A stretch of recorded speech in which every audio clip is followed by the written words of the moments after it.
ছাত্র নেতা হত্যা হবার পর সাম্যকে হত্যা করার পর সাম্যকে নিয়েই অনেক কুরুচিপূর্ণ মন্তব্য করছে এবং যারা করছে তাদের অনেকের ফেসবুকে যদি ঘাটাঘাটি করে আমরা দেখব যে এটা অনেকেই ঠিক শিবিরকে পছন্দ করে বা শিবিরের সাথে সম্পৃক্ত। এই ঘটনাটিকে আপনি কিভাবে দেখেন? আসলে প্রত্যাশিত নয়, অবশ্যই এটিকে ভালোভাবে দেখার সুযোগ নেই। আবার একই সাথে ধরেন গতকাল রাত থেকে এই একটি হত্যাকাণ্ডকে ঘিরে যেই যত ধরনের রাজনীতি হওয়ার চেষ্টা হচ্ছে এটিও পজিটিভ নয়। কি কি রাজনীতি হওয়ার চেষ্টা হচ্ছে আপনি মনে করেন? নানান ধরনের রাজনীতি হওয়ার চেষ্টা হচ্ছে। ধরেন এই ঘটনাকে কেন্দ্র করে ভিসি বিরোধী রাজনীতি হওয়ার চেষ্টা হচ্ছে, প্রক্টরকে বহিষ্কারের রাজনীতি হওয়ার চেষ্টা হচ্ছে, এই রাজনীতিকে ঘিরে একে অপরকে দোষারোপ করার রাজনীতি হচ্ছে। কিন্তু আমরা কেউই এটা রুট কজে যাওয়ার চেষ্টা করছি না যে কেন এরকম ঘটনাটি ঘটলো।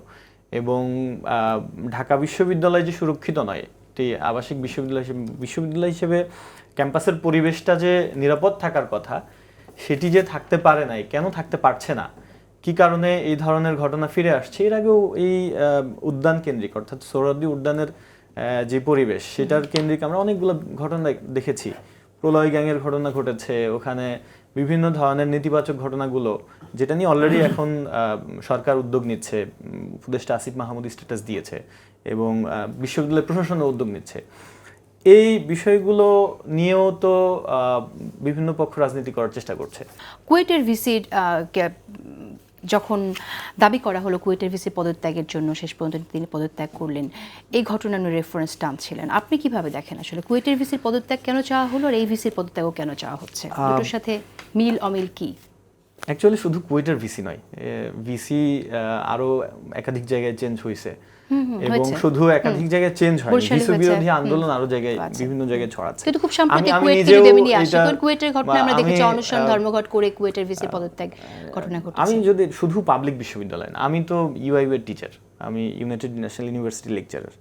সো ওখানেও কিছুদিন আগে একটা ডিপার্টমেন্ট কেন্দ্রিক ঘটনাকে কেন্দ্র করে সেটিকে ভিসি বিরোধী আন্দোলনে নিয়ে যাওয়া হয়েছে এবং ভিসি, সাবেক ভিসি, সিনিয়র টিচারদের অনেকেই রাতভর তারা ওই ভিসির রুমে আটকা ছিলেন স্টুডেন্টদের যে আন্দোলন, সেই আন্দোলনের পরিপ্রেক্ষিতে। আমি নিজেও ওখানে গিয়ে এটা সলভ করার চেষ্টা করেছি অ্যাজ এ টিচার, আবার একই সাথে স্টুডেন্টের সাথে আমার যে সম্পর্ক আছে সেটার ক্ষেত্রে, সেটার সূত্র ধরে।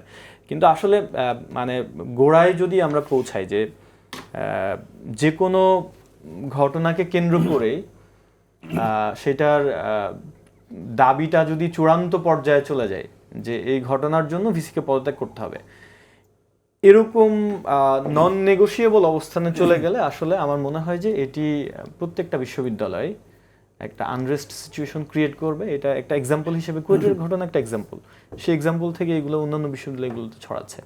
সো এটিকেও সামগ্রিকভাবে পজিটিভলি দেখার সুযোগ নেই। কুয়েটের ঘটনার ক্ষেত্রে আমি এটিকে সরলভাবে দেখতে ইচ্ছুক নই। আমি যখন কুয়েটের ঘটনা ঘটছে তখনও আমার ফেসবুক প্রোফাইলে এটি নিয়ে বিশ্লেষণমূলক লেখা লিখেছি যে এই ঘটনায় উভয় পক্ষেরই দায় আছে বলতে পারি, অথবা উভয় পক্ষ যেভাবে একে অপরকে ডিল করেছে সেটি সুন্দর হয়নি। সো এই যে সুন্দরভাবে ডিল করতে না পারা এবং শিক্ষক বনাম ছাত্র এই মুখোমুখি অবস্থানটাই আমাদের জন্য কোনোভাবেই কল্যাণমূলক নয়।